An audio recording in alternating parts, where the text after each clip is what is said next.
This is the story of a plant, but not just any plant.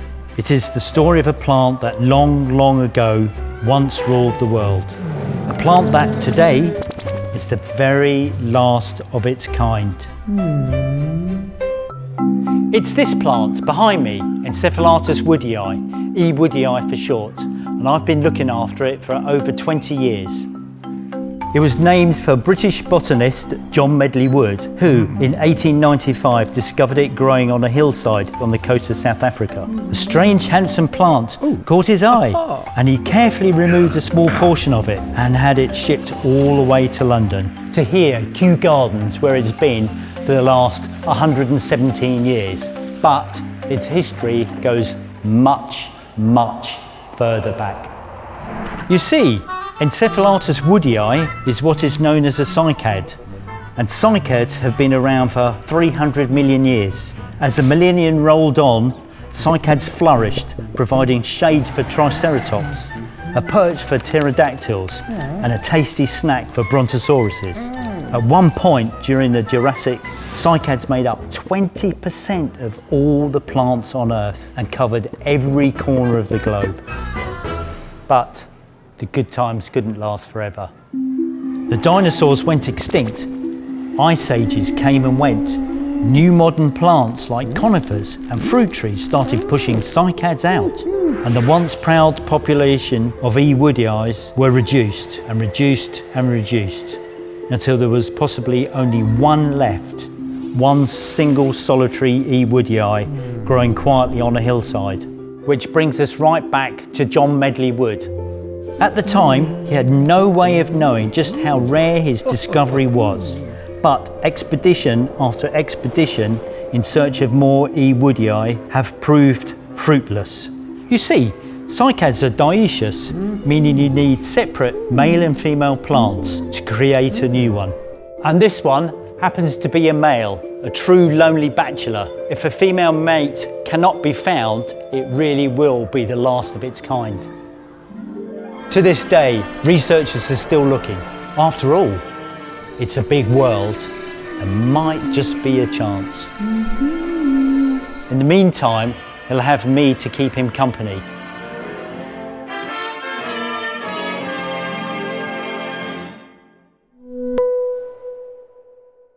When it's come to Iraq, people from outside, the first image they get, war, bloodshed, kidnapping, suicide bombing. All this violence you get through the media, in reality is not like that. The beauty of Upper Tigris is breathtaking. It reminds you of the Garden of Eden. My name is Nabil Musa and I am a waterkeeper. Waterkeeper is the voice for rivers. Our mission is keeping our waterways swimmable, fishable, drinkable. I am the first waterkeeper in the Middle East.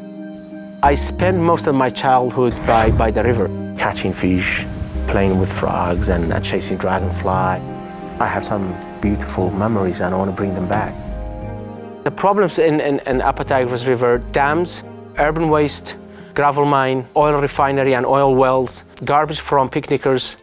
My current mission is educating people, outreach, raising awareness, and water quality monitoring. When the water gets polluted, find out how did that happen, where's the polluter. I meet a lot of people when I'm paddling. Some people they are positive, some people they are negative. They tell me you are trying to stop all this pollution. We've been having them for years and years. But our rivers are our lifeblood. And if we don't protect them, our life is not going to be safe. I want to raise awareness and tell next generation action needs to be taken. I want people to go to nature more, appreciate the water more, and to protect it. I have a right to protect this water. It's my water. It's everybody's water. So I am hopeful. I am hopeful about the future of Iraq and Kurdistan. Yes, we will get there.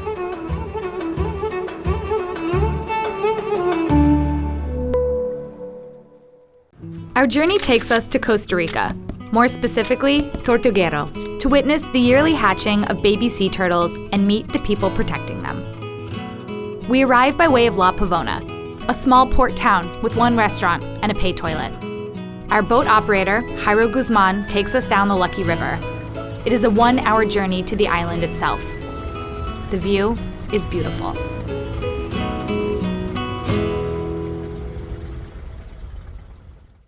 Nearly all species of sea turtles are endangered, and this island is a prominent nesting ground for both green and leatherback sea turtles.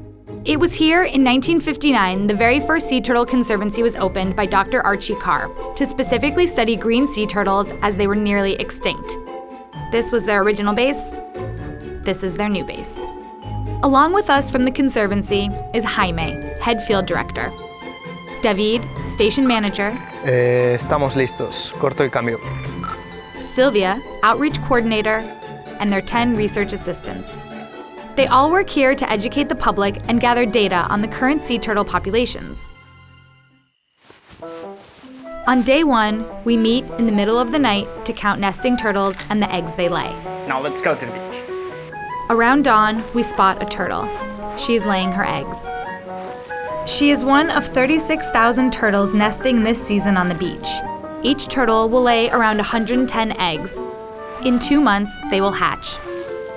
We get some sleep, and that afternoon, we ask Jaime about the hatchings. Take one. He says, The best time to catch it is right at dawn, around 5:30 in the morning.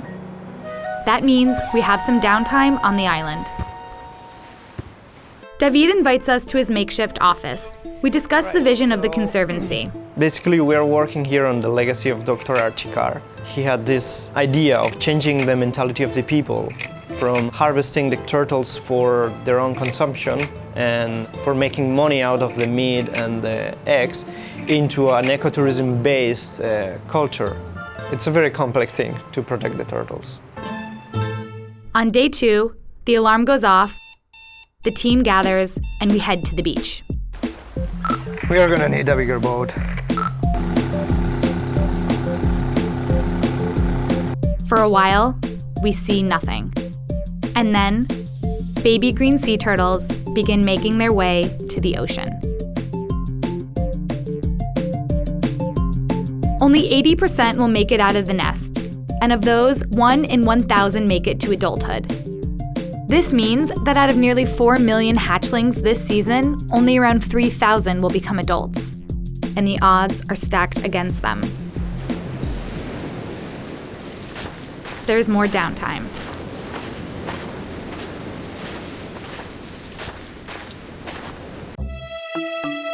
On our final day, day 3, we go to the beach to excavate a hatched nest. The research assistants do this job. It is messy. They're counting how many eggs have hatched. In this nest, 9 did not make it.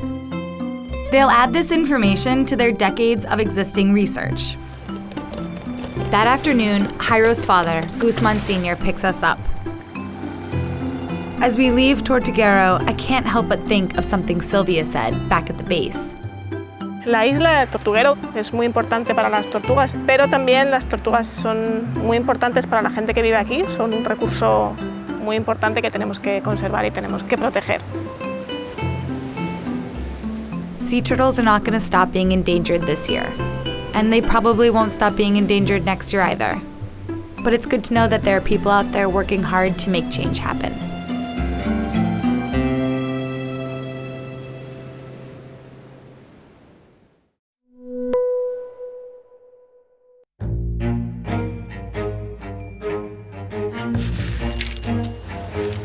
White corn is one of our relatives.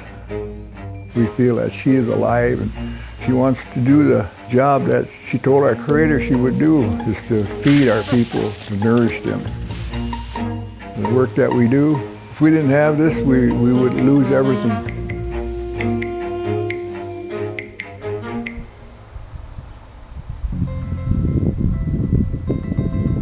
For a few thousand years, Potawatomi people have been incredible farmers and have grown lots and lots of varieties of crops. The Seed Library is a place where we take crops which are disappearing, rare and endangered Potawatomi vegetables, and we grow them out and we restore them and put them back in the hands of native farmers.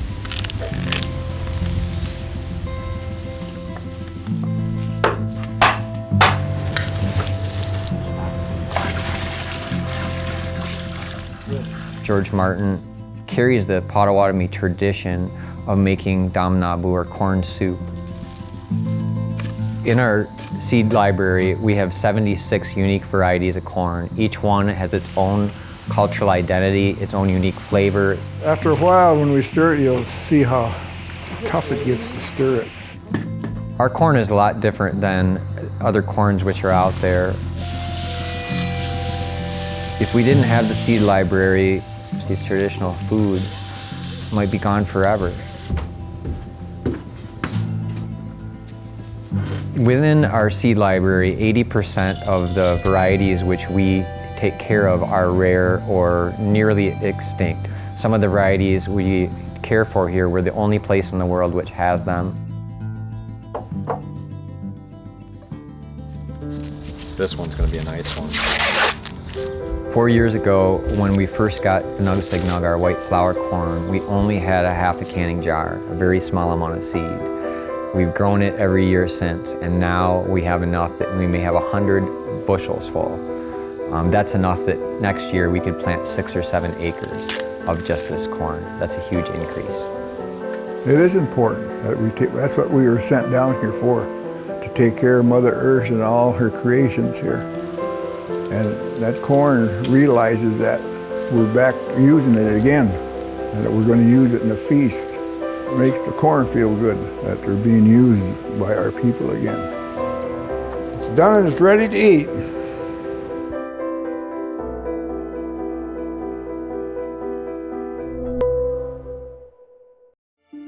There's a lot to love about living in a big, bright city.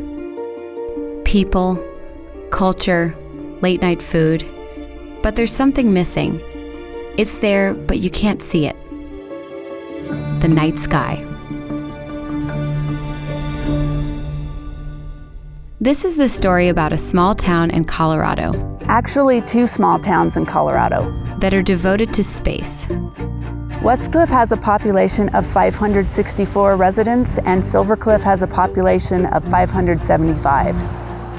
This used to be a mining community, and then it evolved into a railroad community, and then into a ranching community.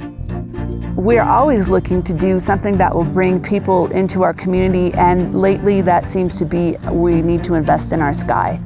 So they made light pollution their enemy. They darkened their towns so that the night sky could become their star attraction.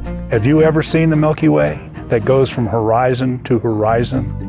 88% of the world's population has never seen the Milky Way. It's the most magnificent thing in the world. That's what we see here. But for the towns to go dark, they needed to cover all of their lights. Not just street lamps, but the lights outside every house and ranch near town. That wasn't easy. This is a frontier town, and I can tell you, frontier people don't like being told what to do. We had to win their hearts and minds. It took 10 years. They passed ordinances, raised money to cover the streetlights, and even build an observatory. And the darker the town became, the more people saw the light. This year, the valley's dark sky was designated as one of the darkest in the world, drawing visitors from all over. Okay. Might need a 6-pack though. Not as big as this, that's for sure. Well, I was really hoping we'd be able to see Saturn by now. Yeah, me too. That a community would decide to dim its lights and help everyone to appreciate the beauty of the night sky is an amazing thing. You come to a place like this and the stars just burst, and it's remarkable. Not a lot of people are lucky enough to see the dark sky as our ancestors saw it, and I feel that we're a very special place to be able to look at the stars as people did thousands of years ago.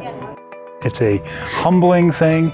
Suddenly you realize you can almost touch it, and you're now a part of the bigger universe. And so it's just a wonderful experience to see the dark skies, and that's what we're trying to preserve.